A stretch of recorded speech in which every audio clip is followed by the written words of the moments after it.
Hi, is me sé Luca, agus is bralum sa Bréagán a dhéanamh do mo Peataí. Inniu, bé mo ag duine Bréagán do mo chut Lola. Siú méid atá ag tasa wet. Raffia, Bobolini, tape, kipping, scissor. Rowney and Raffia is Charlotte. Nu is Charlotte the hut, agus tusi a chiara.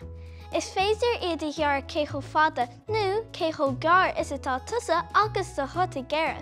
Bí cínta cúnafa all ó rinne fásta agus tú a gúsad scissor.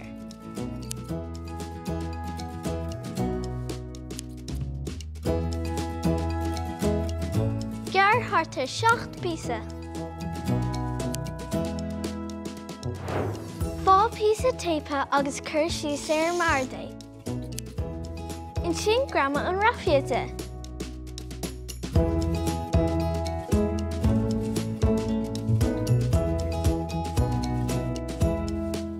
Fá an kipínanis agus cur an rafia timpplair.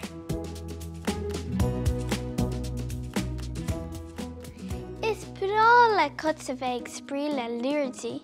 Mar sin tá mé chun na lírdí beaga seo, nu na boblíní seo a chur leis an rafia, hungur féidir le mo chud sprílo. Bei si hó sásta. Kengal an rafia din na boblíní agus cur snáim láidir antú, an is ná dite siad in a Bréagán.